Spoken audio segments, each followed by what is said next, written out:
Bonjour, aujourd'hui on va commencer avec le cinquième chapitre, le tissu osseux. Dans ce chapitre, on va voir en détail les caractéristiques de la matrice osseuse, les différentes cellules présentes dans ce tissu. Ensuite, le rôle de ce tissu dans notre organisme. Tout d'abord, localisation. Le tissu osseux fait partie des tissus conjonctifs spécialisés, squelettiques. Donc, il est avec le cartilage les constituants principaux du squelette. C'est un tissu rigide et imperméable. Imperméable, c'est à l'inverse du tissu cartilagineux que nous avons vu la dernière fois.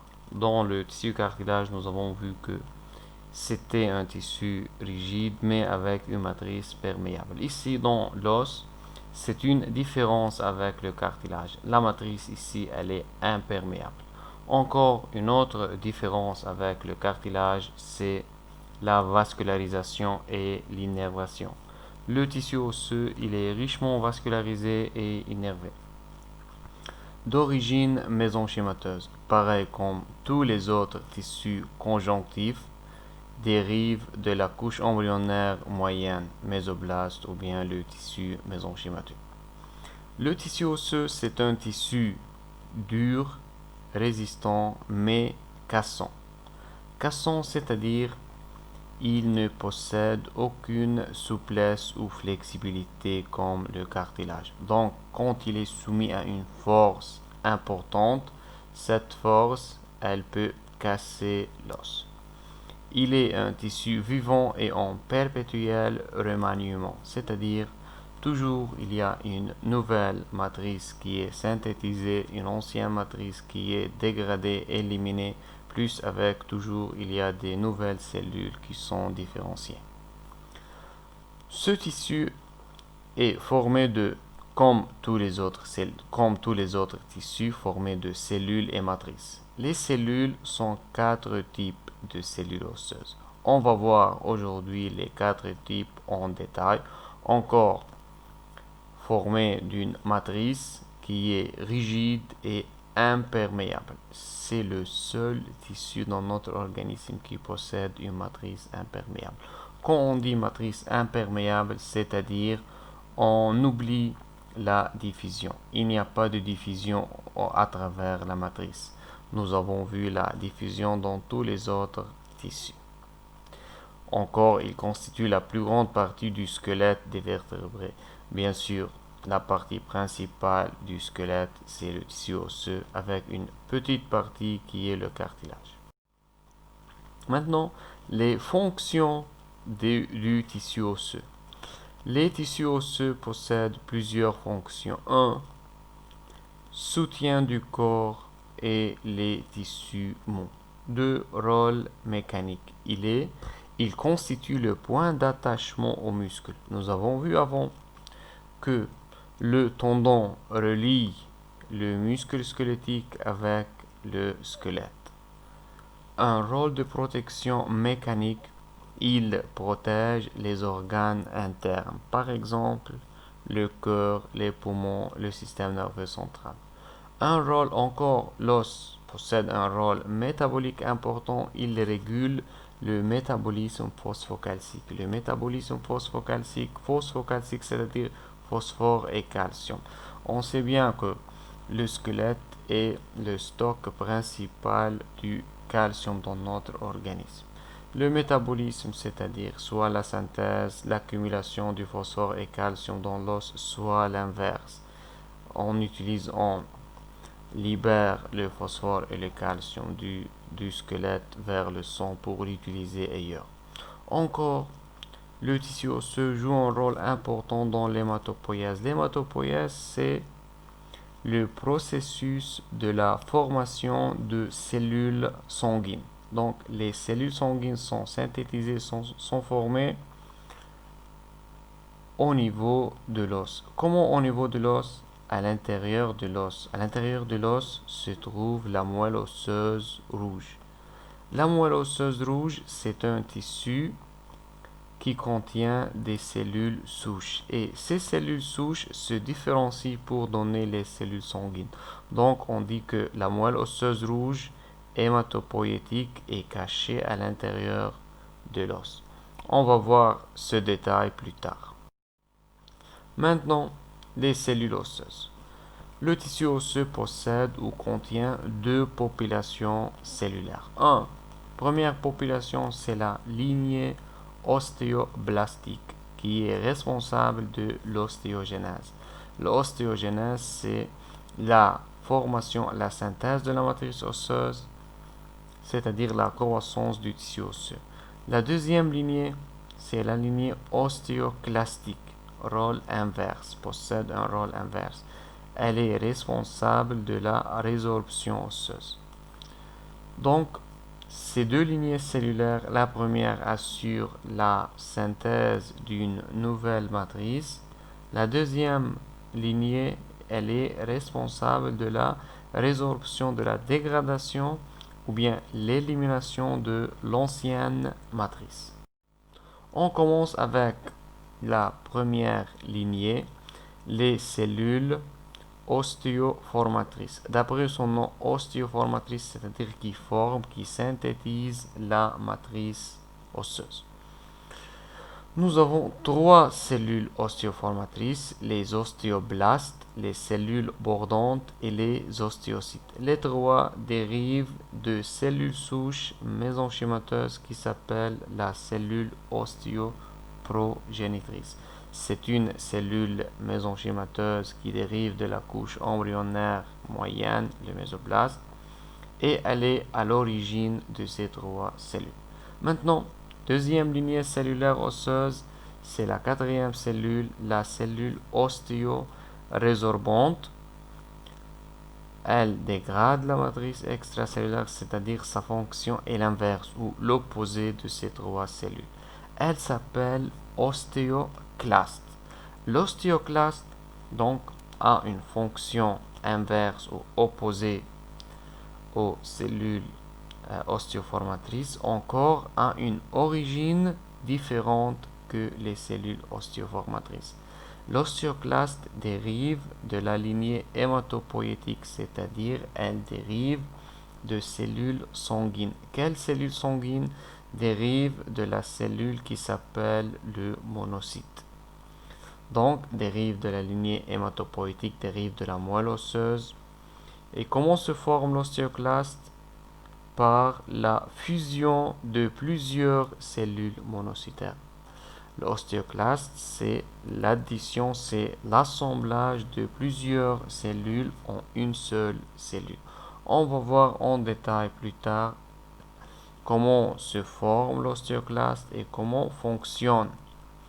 Tout d'abord, on commence avec les cellules ostéoformatrices. On voit ici un dessin ou un schéma pour un tissu osseux. À la surface en haut, comme vous voyez, nous avons ostéoblastes, cellules bordantes.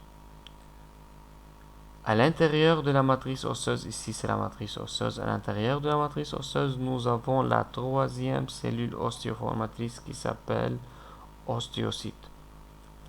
La quatrième cellule osseuse, c'est l'ostéoclaste. L'ostéoclaste, elle est toujours à la surface. Donc, on peut conclure que à l'intérieur de la matrice osseuse, nous avons un seul type cellulaire qui est l'ostéocyte.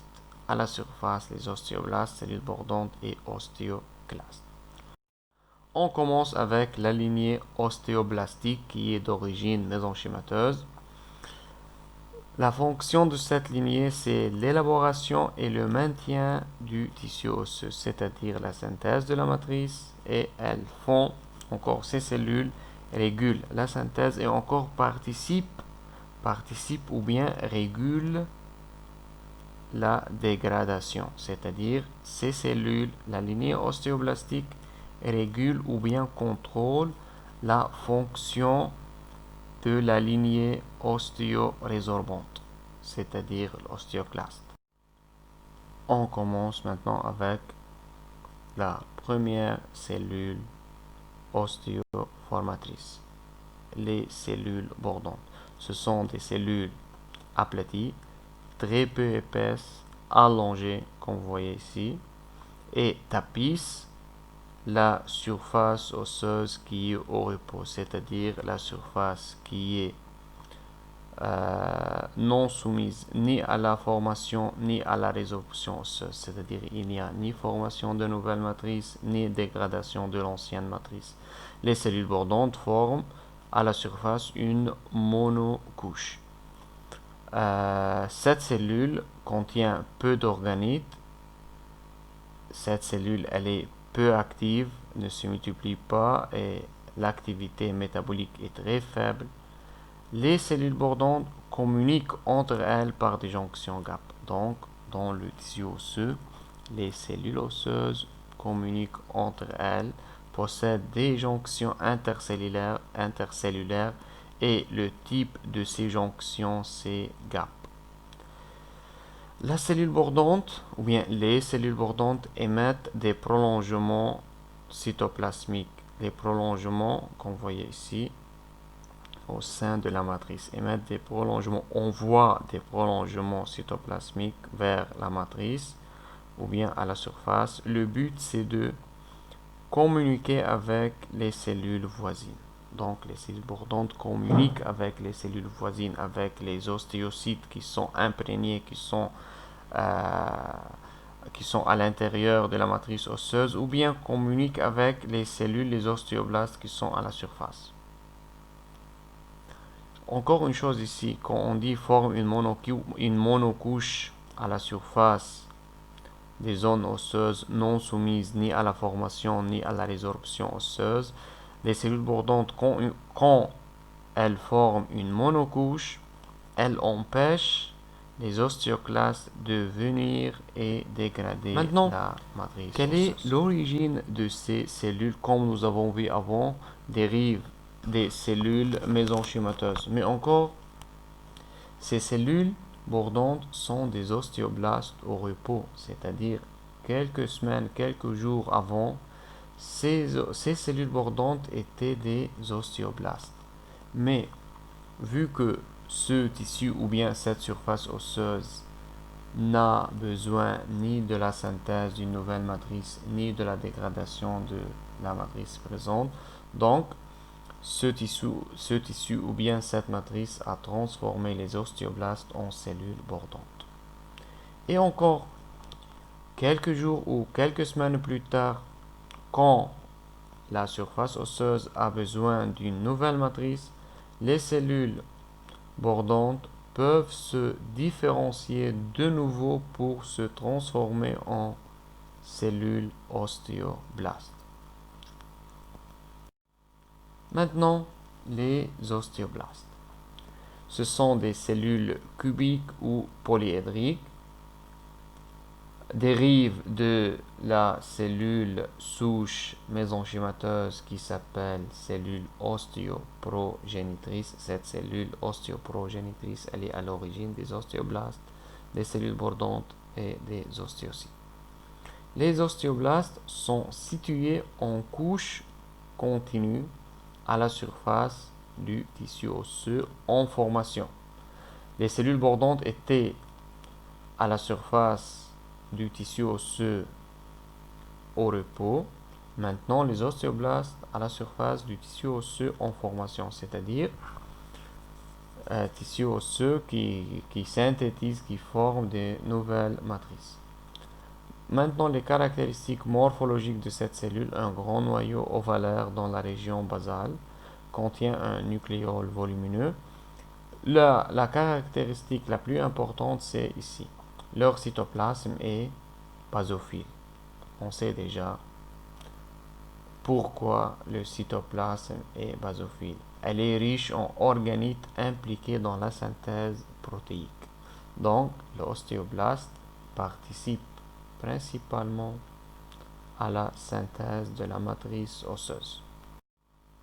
On voit ici un dessin qui montre ici la matrice, à la surface de la matrice ostéoblaste, à l'intérieur de la matrice on voit l'ostéocyte et Regardez comment l'ostéoblaste envoie des prolongements cytoplasmiques à l'intérieur de la matrice et encore à la surface. Ces prolongements jouent un rôle très important, jouent un rôle de communication avec les cellules voisines. Comme vous voyez ici, communication avec l'ostéocyte. Ici, peut-être la communication avec ostéoblaste, cellules ostéoblastes voisines ou bien cellules bordantes voisines. Et n'oubliez pas que la matrice osseuse est imperméable. Donc, on ne peut pas sécréter ou mettre des molécules signal à la surface et par diffusion, ces molécules vont arriver jusqu'à l'ostéocyte. Ici, la matrice est imperméable. Donc, pour la communication intercellulaire, nous avons besoin des prolongements cytoplasmiques. Et ici, à l'extrémité de chaque prolongement, on voit des jonctions de type gap. Les ostéoblastes possèdent un contour irrégulier, c'est-à-dire leur membrane cytoplasmique n'est pas homogène, n'est pas lisse, car cette cellule présente de longs prolongements cytoplasmiques qui se dirigent vers le tissu osseux en formation et vers les cellules voisines. Nous avons vu ça dans la figure précédente. Et le contact entre le corps cellulaire de deux cellules ostéoblastes voisines ou bien entre leur prolongement permet d'observer des jonctions de type gap, c'est-à-dire la communication entre les cellules voisines se fait par des jonctions de autre type caractéristique et on va voir la fonction de ces cellules. Les ostéoblastes sont des cellules jeunes et actives, c'est-à-dire sont mitotiquement et métaboliquement actives. Les ostéoblastes se multiplient activement et synthétisent la matrice osseuse. Ont une activité de synthèse importante. On va voir ici les détails de cette activité de synthèse. Les ostéoblastes participent à la construction de l'os par l'élaboration de sa matrice extracellulaire organique. C'est-à-dire, les ostéoblastes sont responsables de la synthèse de la matrice osseuse. Mais quelle matrice? La matrice organique. C'est la première fois qu'on parle d'une matrice organique parce que toutes les matrices normalement sont organiques. Dans des chapitres ou bien dans les tissus précédents, toujours la matrice était organique. Mais dans le tissu osseux, nous avons, dans le tissu osseux, encore dans le cartilage, c'est dans les tissus squelettiques. Mais dans le tissu osseux, la partie minérale est plus importante. Donc, seulement dans les tissus squelettiques, on parle d'une matrice minérale ou bien d'une partie minérale dans la matrice. Dans l'os maintenant, les ostéoblastes sont responsables de la synthèse de la matrice extracellulaire organique. Elle s'appelle encore substance ostéoïde.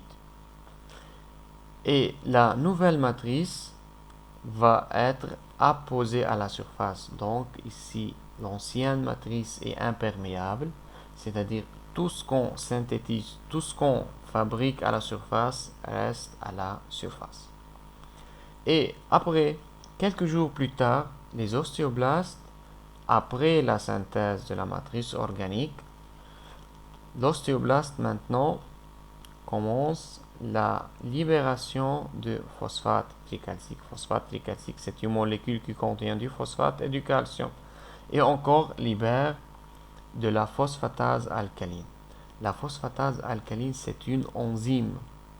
Son rôle ou bien sa fonction principale, c'est la libération des molécules de phosphate dans la matrice ou bien dans le tissu osseux à partir des molécules qui contiennent du phosphate. Donc la phosphatase alcaline assure la libération du phosphate.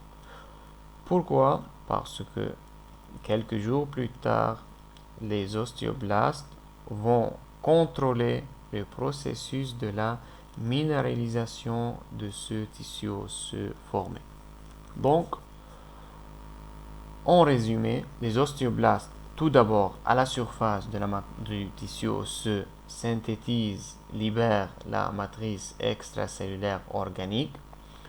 Quelques jours plus tard, quand l'ostéoblaste termine la synthèse de la matrice organique, elle commence la deuxième fonction qui est la libération de la phosphate tricalcique et la phosphatase alcaline. Cette deuxième fonction, c'est la minéralisation de la matrice organique.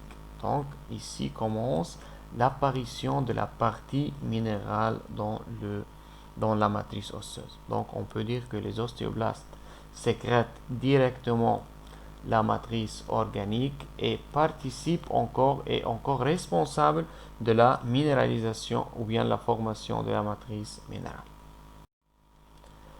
Encore une troisième fonction des ostéoblastes, elle participe à la régulation du remodélage osseux. Remodélage osseux, c'est-à-dire la dégradation, la résorption de la matrice de l'ancienne matrice osseuse. C'est ça le remodélage.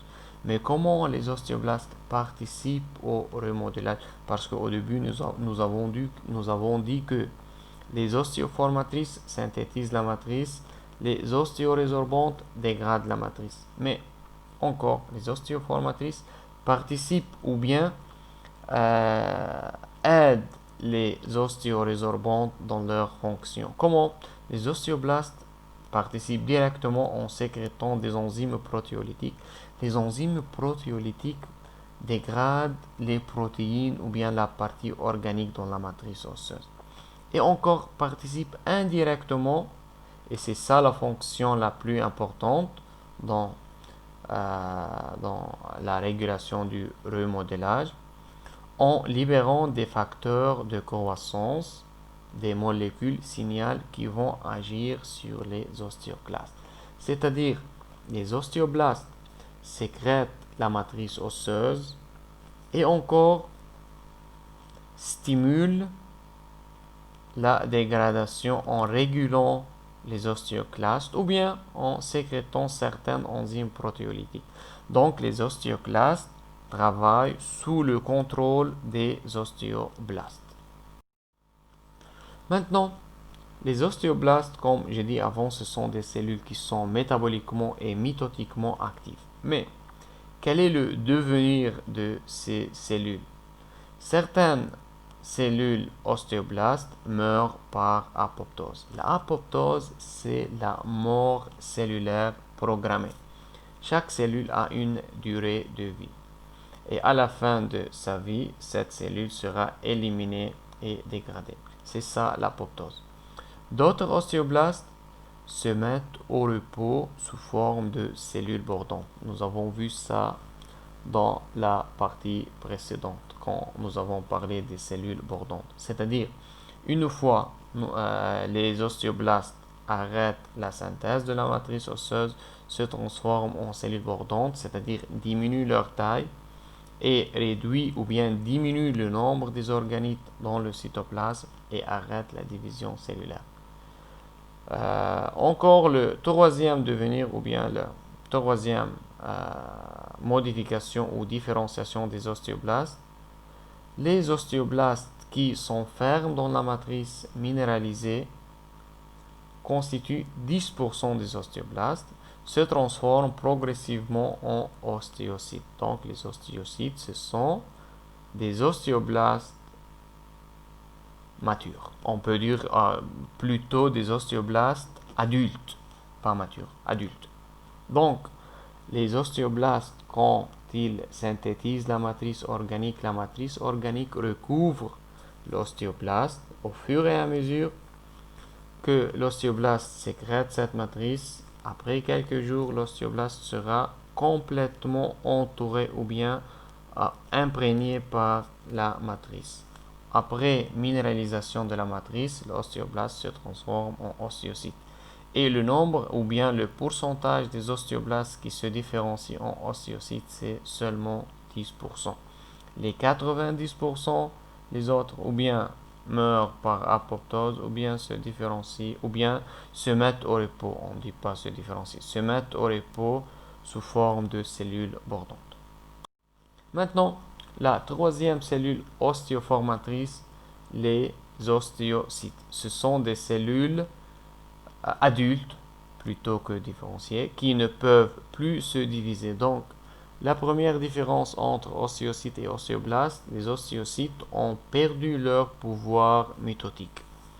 Leur forme étoilée, c'est-à-dire ici, les ostéocytes possèdent des prolongements, des expansions cytoplasmiques plus longues que celles des ostéoblastes et encore plus nombreuses.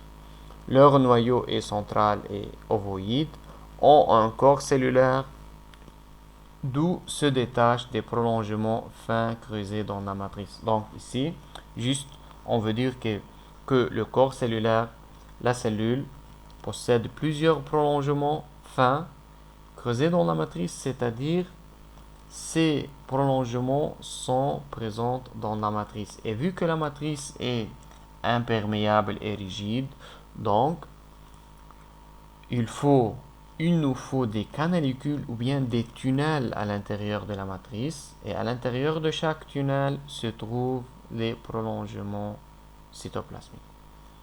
Dans les prolongements, il n'y a pas d'organites, donc les organites se trouvent dans le corps cellulaire. Le REG et le Golgi sont réduits.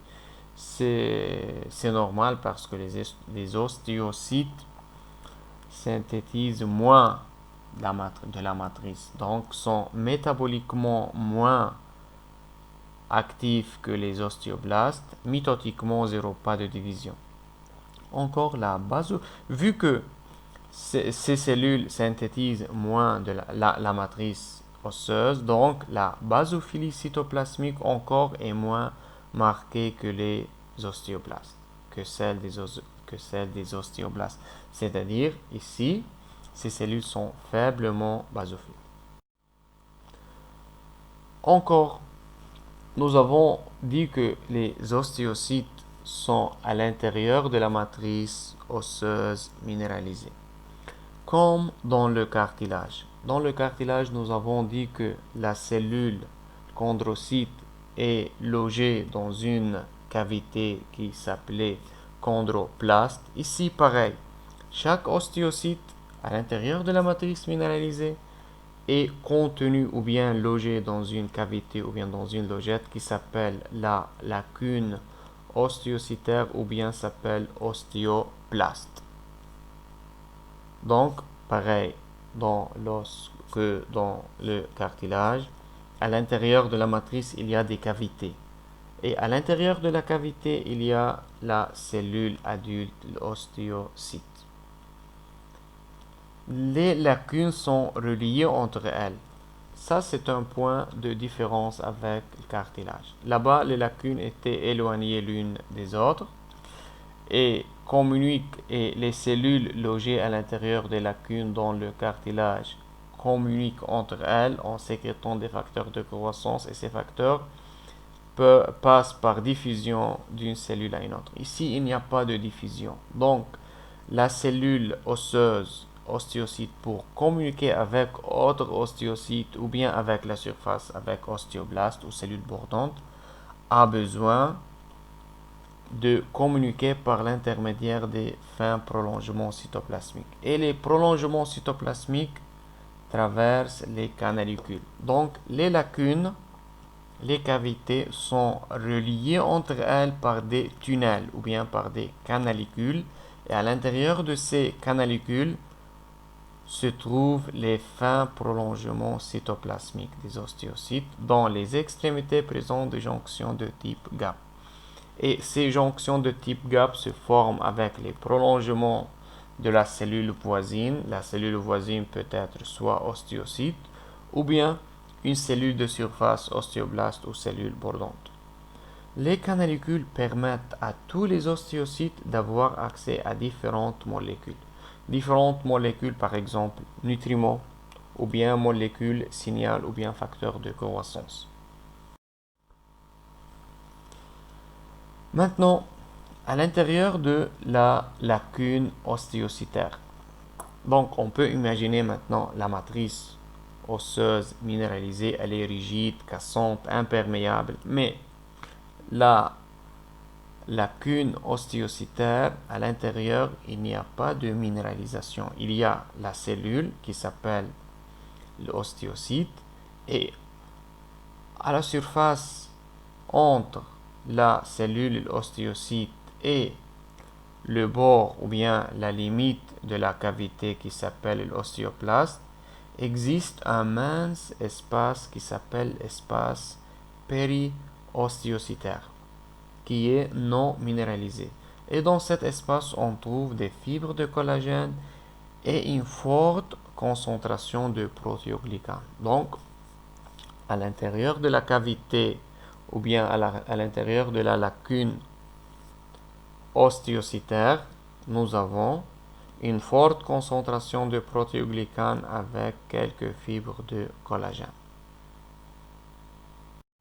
Et encore une chose, dans chaque lacune, dans chaque ostéoplaste, on trouve seulement une seule cellule, un seul ostéocyte, car l'ostéocyte ne se multiplie pas.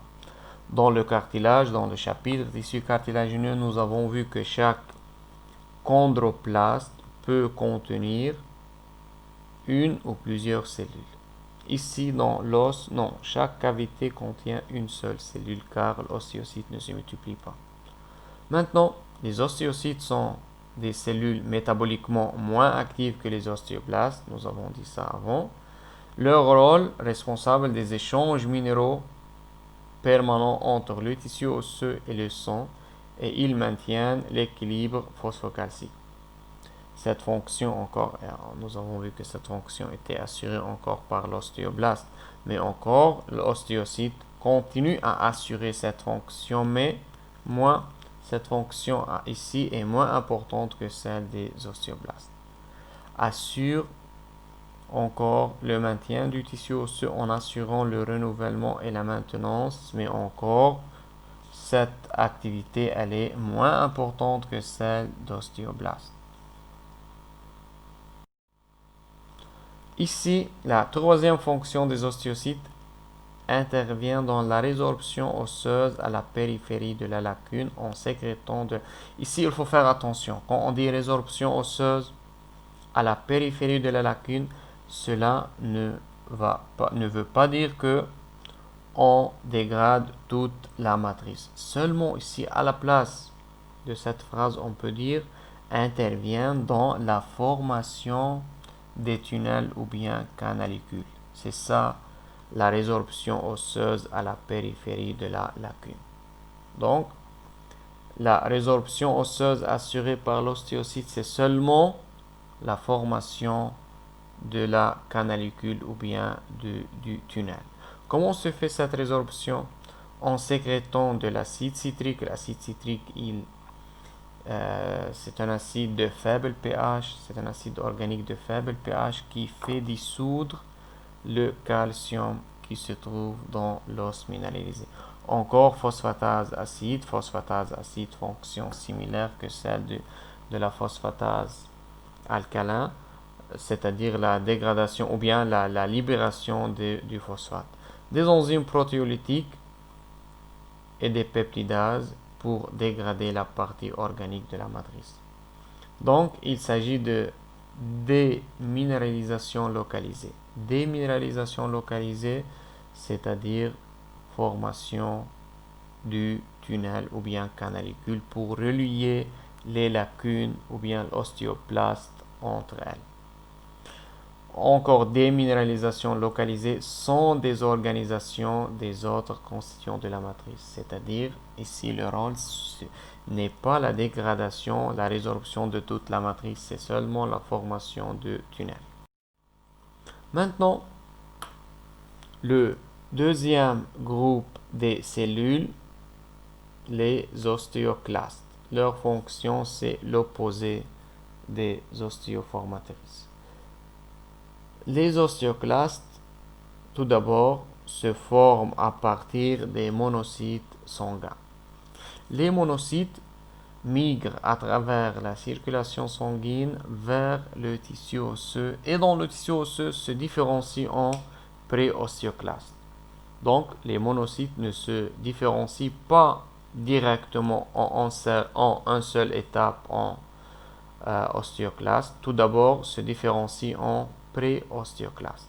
Ensuite, plusieurs pré-ostéoclastes, une trentaine à cinquantaine de pré-ostéoclastes, fusionnent ensemble pour former les ostéoclastes plurinucléés. L'ostéoclaste, c'est une cellule géante formée par la fusion de 30 à 50 pré-ostéoclastes et elle contient 30 à 50 noyaux. L'ostéoclaste ne se multiplie pas. Les ostéoclastes se trouvent toujours à la surface du tissu osseux.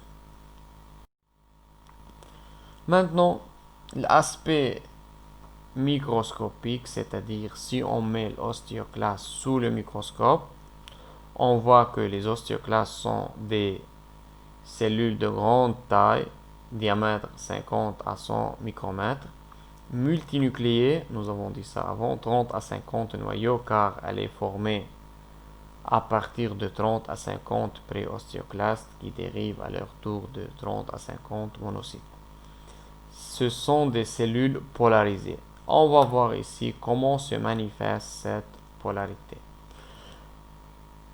Possède une bordure en brosse avec des longues microvillosités en contact de la matrice extracellulaire. C'est ici la polarité. Donc, la surface cellulaire qui est en contact direct avec la matrice osseuse possède une bordure en brosse, possède des microvillosités. On va voir plus tard quel est le rôle ou l'importance de ces microvillosités.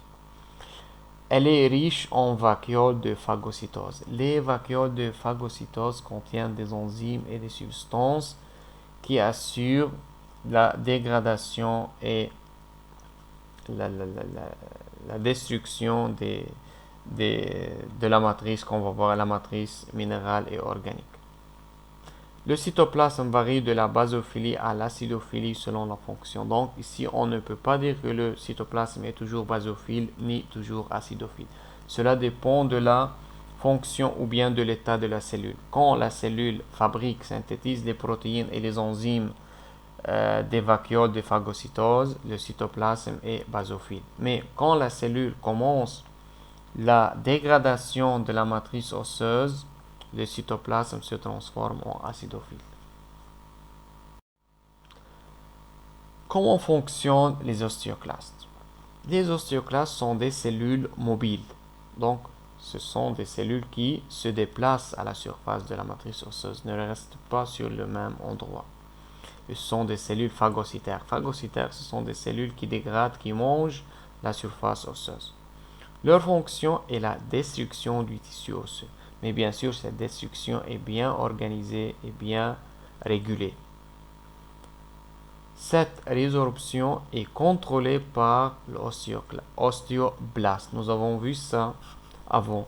Nous avons vu que l'ostéoblaste indirectement régule ou bien participe indirectement à la dégradation ou bien à la résorption osseuse en sécrétant des facteurs de croissance permettant la coordination de la synthèse et de la destruction. Donc l'ostéoblaste, c'est le chef d'orchestre qui régule la synthèse et qui participe directement à la synthèse de la matrice et indirectement à la dégradation de la matrice en contrôlant les ostéoclastes.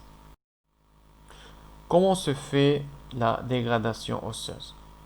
Tout d'abord, les ostéoclastes sont activés par les facteurs de croissance sécrétés par l'ostéoblaste. Une fois activés, les microvillosités des ostéoclastes se lient à la matrice extracellulaire. Donc, les microvillosités par l'intermédiaire des jonctions spécifiques se lient à la matrice et assurent une acidification de la zone située à la surface de l'os. Ici, on dit la zone située entre la bordure en brosse et l'os. C'est-à-dire, c'est la surface. Les microvillosités libèrent des ions H+ à à la surface dans cette zone, la libération des ions H+, diminue le pH jusqu'à 5. Cette acidification assure la dissolution de la fraction minérale, c'est-à-dire la dissolution du calcium, de la matrice, de la partie minérale de la matrice. Encore, la matrice extracellulaire osseuse n'est pas seulement partie minérale, n'est pas seulement matrice minérale, encore il y a une matrice organique.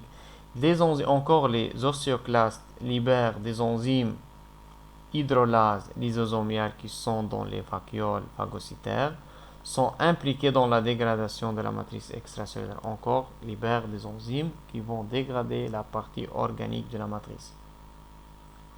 Ensuite, l'ostéoclaste récupère tous les débris ou bien tous les déchets après la dégradation. Certains produits de la déminéralisation et de l'hydrolyse protéique peuvent être résorbés par endocytose, c'est-à-dire l'ostéoclaste nettoie la surface osseuse après dégradation. On voit ici l'ostéoclaste, comme vous voyez, elle est multinucléée. On voit ici les vacuoles de phagocytose, les vacuoles lysosomiales qui contiennent les enzymes de dégradation ou bien les enzymes, les hydrolases qui sont synthétisées ici dans le cytoplasme et accumulées à l'intérieur. Durant la synthèse et l'accumulation de ces protéines à l'intérieur des vacuoles, le cytoplasme était basophile. Mais, comme vous voyez ici, c'est le pôle ou bien c'est la région où on voit les microvillosités, c'est la bordure en brosse. Comme vous voyez, la membrane cytoplasmique de l'autre côté, de l'autre partie de la cellule est lisse. La membrane, elle est lisse ici. Seulement la face qui est en contact avec la surface de la matrice osseuse possède cette bordure en brosse. La bordure en brosse, comme vous savez, augmente la superficie de la cellule ici. Et au niveau de ces microvillosités, nous avons des canaux pour les ions H+. Une fois la cellule, l'ostéoclaste, est attachée et fixée à la surface, les microvillosités commencent à libérer dans cette région des ions H+. L'accumulation des ions H+, ici réduit ou bien diminue le pH, rend la surface acide, ce qui détruit la partie minérale. Encore les enzymes accumulées ici sont libérées pour éliminer la partie organique. Une fois terminée, la cellule par endocytose récupère tous les débris ou bien les déchets à la surface. Ensuite, la cellule quitte cette zone et passe à côté pour dégrader le reste de la matrice. Comme vous voyez ici, on voit que la cellule a formé une cavité. Cette cavité s'appelle lacune de Hauship. La lacune de Hauship, c'est la région dégradée par l'ostéoclaste.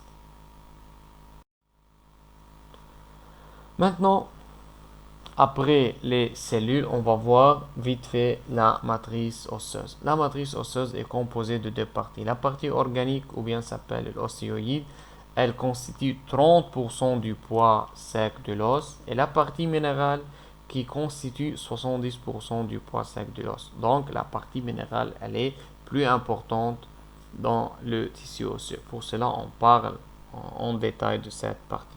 On commence avec la partie organique. La matrice organique ou bien la partie organique de la matrice, tout d'abord, elle est acidophile.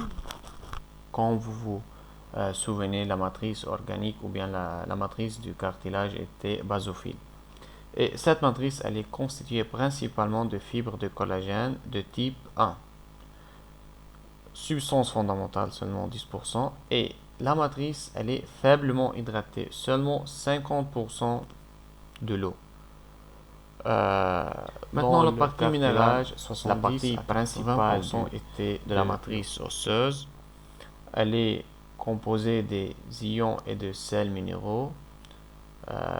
qui sont disposés le long et à l'intérieur des fibres de collagène et qui donnent à l'os sa dureté et sa rigidité. C'est-à-dire la matrice osseuse, quand on dit matrice organique et matrice et partie minérale, ils sont mélangés ensemble. Il n'y a pas une région qui est organique, une autre région indépendante qui est minérale. Ils sont ensemble, mélangés ensemble.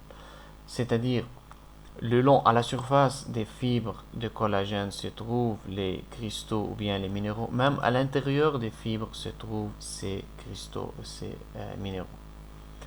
Maintenant, de quoi est composée la partie minérale? Dans cette fraction minérale, prédomine le calcium et le phosphore.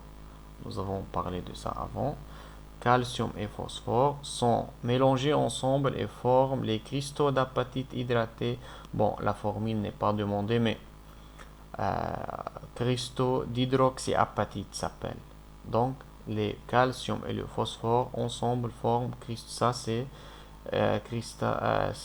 la formule des cristaux d'hydroxyapatite.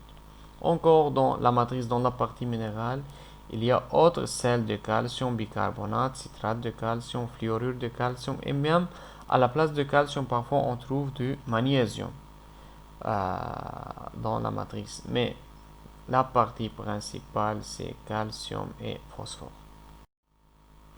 Maintenant, on va parler du périoste et endoste. On va parler de ces deux structures avant de voir en détail la localisation des tissus osseux dans le squelette et les différents types du tissu osseux. Périoste et endoste. Le périoste ressemble au péricondre.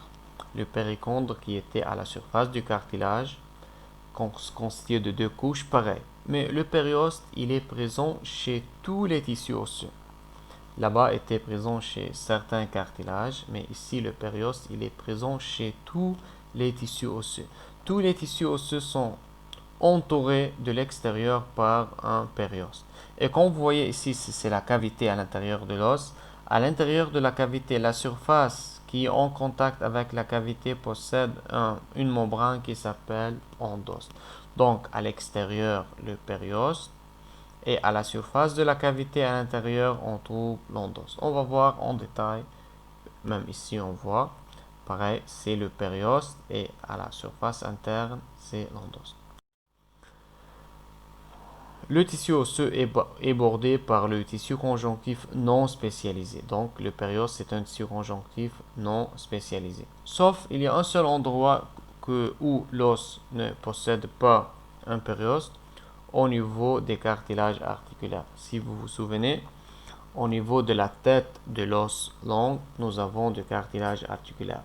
Donc, entre le cartilage articulaire et l'os, il n'y a pas de périoste. Le cartilage est directement et en contact avec l'os.